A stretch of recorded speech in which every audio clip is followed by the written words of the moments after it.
Hey everybody, welcome back to this week's show. You know what? Today we're going to teach everybody how to properly fish rivers, especially in the spring like this. Obviously there's a lot of migration of fish moving up and moving back. The spawn is, I would say, on this river about halfway done, so it's kind of cool where you're going to be seeing some females that are spawned out and some females that are still full of spawns. You know, it's one of the things too that a lot of numbers. Today we were going to go out on the lake and fish the lake today, but the winds are going to howl almost up to 40-mile-an-hour gusts, and that is a great part about like any system, big system.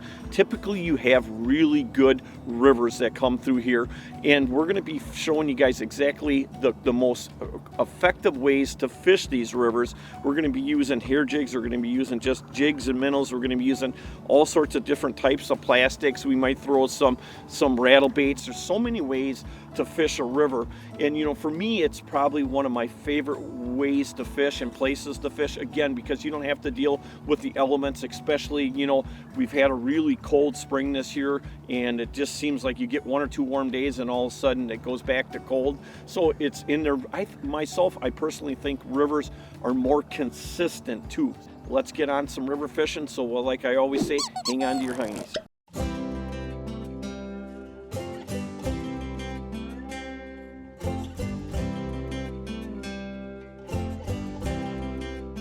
So what we're going to do is we're going to get right on the edge of that current break.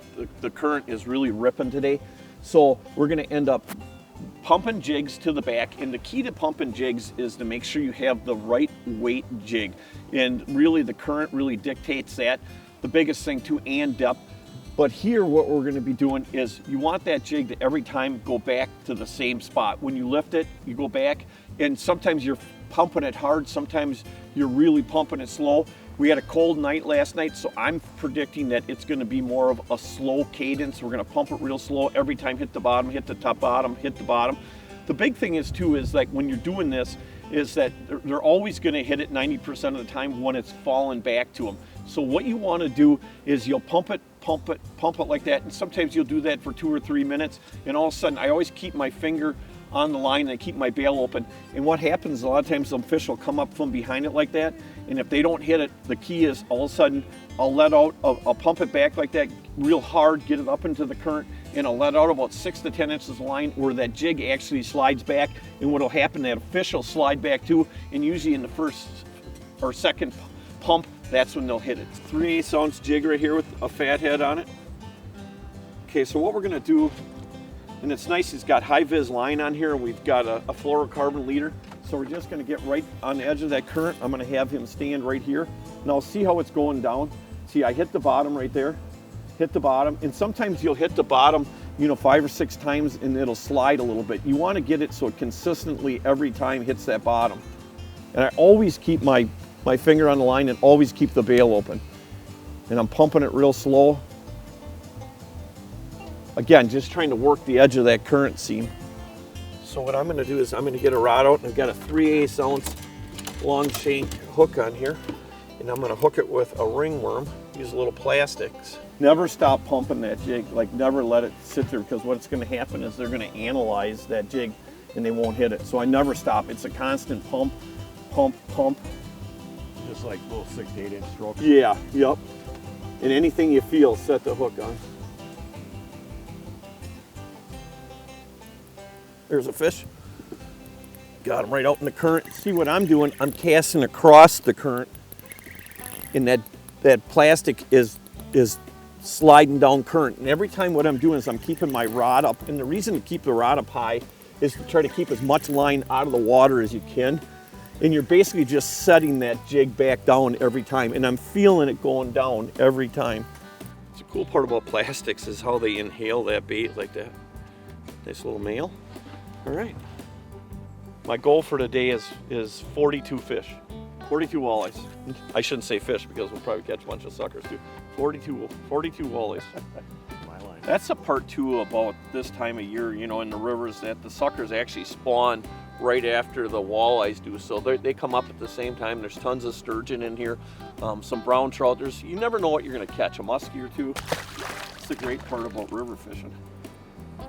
We'll talk about the rods that we use too, because, you know, having the proper rod for the proper cadence is huge, you know. you want to be able to get the performance out of the baits you're using. So if it's too stiff or if it's too heavy, you know, you want to have that rod that's just perfect, you know, so you can get the distance out of it and you can feel that bait. And if you need to give it a pop to be able to get the action out of the bait, the rod's got enough backbone to be able to do that. That's a good fish right there. Nice. Again, almost every fish just hooked almost perfectly. You know, I've always wondered on plastics why they hit it so hard, where if it was live bait, it's usually just a tick. But again, just kind of pitching across that current right there has been the main thing right there. And the key is I always keep my rod tip up high unless it's super windy, because I want to try to keep as little a line as I can in the water to get that bait to drift down. And what I'm doing is basically, again, just going across the current. I'm lifting, setting, and I'm changing the angle of my hand and the rod each time as I'm working that bait downriver. You know, there is a lot to technique, and obviously when you get the opportunity to feel pretty much fish every day like I do, it makes a big difference because I have the feel for it and I know exactly in the seam where them fish should be. That fish right here, you guys, was hooked on the bottom right here. He was hooked right here.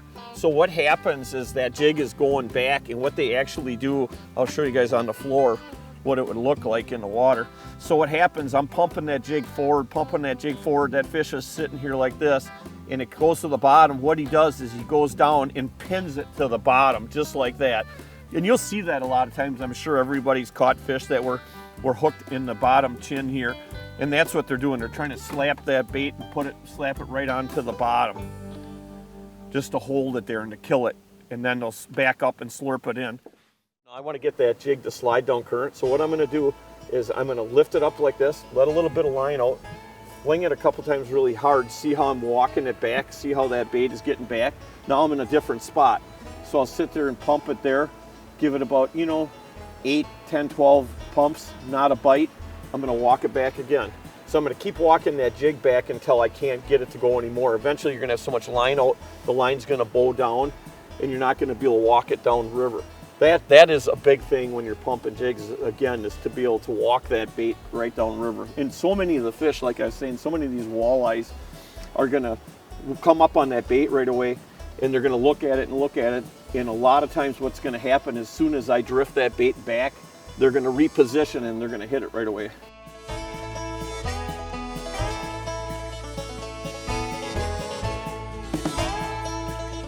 So what I'm going to do here, we got 3 walleyes out of the spot right here, and all I'm going to do is this current seam, you know, you've got probably about 60, 80 yards to fish here. So I'm just going to undo the spot lock and slide us back a little bit and work again. You know, when you have the option, you know, as long as the rivers aren't really crowded, you get a chance to fish all these different spots. And that's probably the big thing today we're going to try to do. Let's see how many people come into the river and how many spots we can fish. There's fish coming upriver and fish going downriver, so you could just sit here and just wait them out too. But I want to be a little bit more aggressive today and fish a lot of different spots and really try to show everybody, you know, different current seams, different breaks, and the reason why these fish are sitting where they're sitting. Basically what we were doing is what I do is I get right on the edge right there. So I'll show you exactly. I will anchor right up on right before it drops off, and then when we're fishing, we're actually fishing right down these edges like this. So the boat would be basically anchored up. So, and here's the deepest spot right there. So we were anchored up basically right here, right up on the very top, and we were working that whole bottom. It's super windy out, and I went down lower into the boat where I could still keep my rod tip up in the air like this. Obviously I'm trying to stay a little bit warmer, but I'm also trying to control that bait back there. Now this is definitely, there's a female. Gotta love that.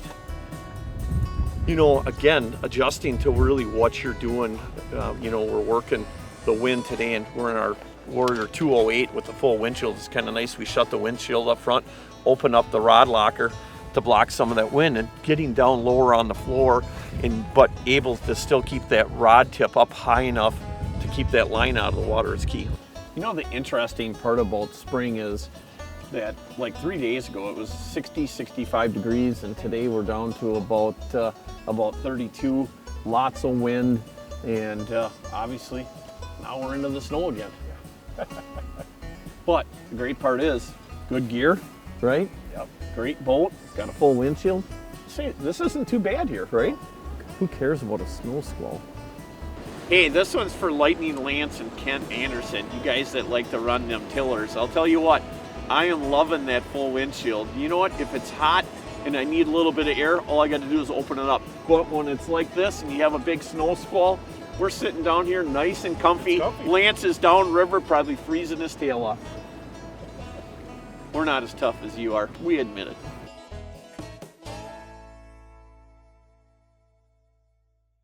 And that one, what I did is I was working that same spot for about 5 minutes, and I opened that bail up and I popped it up a little higher, and I got that jig to drift down about maybe a foot.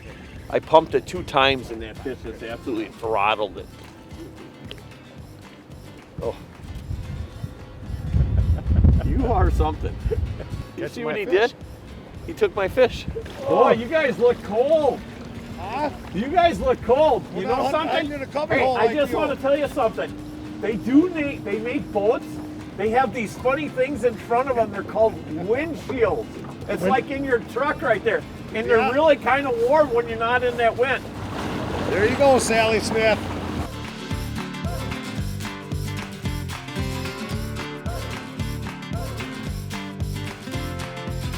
A lot of good technique and feel. Lumber is worth a lot of money nowadays, so you guys can have your fish.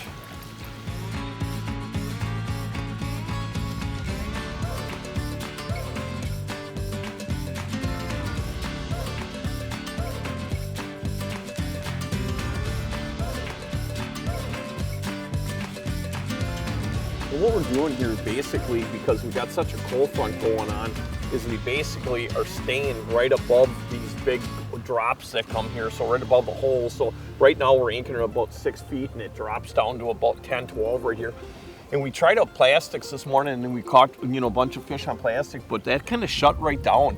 Now it's midday, and these fish, all they want basically is just pumping it real slow. And the key again has been lifting that jig and letting it slide down the current. That's a nice looking fish right there. Okay, let me get in here and net this one. Yeah, that's a nice fish right there. Loving that. Looks like a big male. Yep. And again, just using as plain as you can get here, just using a 3/8 ounce jig to be able to keep it down in a fat head, and just pumping that thing super, super slow. That's been the key. Not too many rivers just run straight. You got a lot of twists and bends in here. And today with that wind, the gusts are over 30 miles an hour. You could hardly tell that right now. Some of these spots that we wanted to fish today are just way too much wind, and that wind just lifts that line right up. And if you guys can see, like right now we're on this corner right here, and we started on the beginning of it. We're just constantly slipping our way down. We picked up 2 so far on this corner, had several bites. Again, just kind of sliding that jig down river. And these fish are sitting right on the edge of the break right here, where it's up here on the flat right there. It's about 3-4 foot, and then it drops down to about 8. Nice job. Voila. Working her slow. That's the name of the game. So what you do, a big thing is too, in looking at today, we've been basically fishing every day out here for the last week and a half. And when you see our water temperature was up to about 42, 44, a lot of cold conditions. We had a bunch of rain, and it dropped that water temperature down. And I'll tell you something, when that water temperature drops down, it really gets these fish really in a sluggish mode for sure, and that's what's going on today. The bite was halfway decent right away in the morning, but as the morning progressed, the bite just slowed down more and more. So we really fine-tuned what we're doing, and again, just slowing our presentation down. Definitely these fish are laying. What's happening is we got the sun out now. We've had it out for about an hour and a half, and these fish are starting to slide up a little bit shallower. There you go, man. Oh, nice job. That's a nice fish right there. Gotta love that. Hey, I'll tell you what, again, it's really kind of knowing your surroundings When you come out on a day like today and it starts off and it's a little bit slow and you know you're going to get that sun, you can kind of figure that almost every time that bite is definitely going to pick up. You just got to wait it out and just keep changing your techniques, and basically in the morning when it's real cold, slow everything down as slow as you can go and try to work the deepest water. And as the day progresses and the sun starts heating that water up, it's going to push them fish shallow, and that's exactly what's going on. Okay, what did I get? You got wood. I got, what is that? That is the coolest piece of wood I've ever seen in my life. You know what? Unbelievable. You know what that looks like? Looks like a steak. It is our Leroy lunchtime, and I can't think of a better person. Again, dude, if we can have you come in every day of the week and cook everybody lunch here in the studio, how much happier these guys would be. So let's tell everybody what we have cooking for lunch today. Today are my go-to favorite things that we sell in the locker, and this is our chicken and ribs on a stick with our smokehouse barbecue seasoning and these ribs on a stick. They are out of this world. No, this is something that you can go right to Leroy's and actually buy right in the meat case. Correct, and they're usually very inexpensive. And like I said, it's chicken thigh on the stick, and it's really good country-style rib meat. Let's tell everybody at home, the key to cooking these babies is Low and slow. I mean, you're not 400 degrees, but you're not at 250 like you're smoking. You can cook these at 350 and they're done in 25 minutes. wow, it looks absolutely awesome. Let's cut into these babies and see how they taste. You want pork or chicken? I'm not picky right there, I'll tell you that. I like to eat both pork and chicken. You know, I'm a meat eater. Oh, just falls apart in your mouth. So good. That's a special seasoning on there, huh? And we get that from PS Seasonings. They bring it to us. Wow, that is good, folks. I'll tell you that. Hey, everybody, this is our Leroy lunchtime, and you definitely want to go check out Leroy's at Fox Lake and at Horicon and spoil yourself. You know what? Or if you want to just score some points with your lovely lady, what a great way to do that, Bring too. them to the meeting place. Never even thought about that, right? Hey, everybody, thanks again for joining us this week on our Leroy lunchtime. Let's get back to some fishing. Came up Our sideways. good friend from Tubbletails today in the boat with his son Nick, the Nixter man. Scotty, you are the afternoon bite meister, I would say, my friend. Hey, I'll tell you what, everybody, like I do each and every week. Whoa, there she goes, right? Never gets old, I can tell you that. Now this one you can see he pinned it. You know, you can see he's hooked underneath the chin right there. Again, anytime that they're hooked underneath the chin like that, and I showed you guys a little bit earlier, and that is an illegal fish. You cannot keep a fish that you snag in the mouth. I know some people will disagree with that. It's got to be in the mouth, not underneath. But again, beautiful fish right there. It's been a pretty cool day, I'll tell you that, and definitely cool conditions. Fished through a snowstorm, then we had some real nice sun for about 2 hours, and definitely changed the bite around. That water temperature actually came back up to almost 40 degrees, and definitely game on. Hopefully we have a warm night tonight, and fishing should be good again tomorrow. Hey, this week's tip of the week brought to you by our good friends up at Mike's Country Meats in Tigerton, the finest jerky on the planet. Hey, this week's tip, you know, it doesn't matter if you're fishing lakes, you're fishing rivers, you get snagged a lot. And let me show you one of the best ways to try to at least have a good chance of getting your baits out from being snagged. For me, it works out absolutely perfect. Right now I'm snagged right here. And what I do is I'll kind of shake the rod a little bit, loosen up that hook a little bit, and what happens, right now I'm in wood, I know that's not rock, but what happens is when you shake it back and forth like that, just think about that.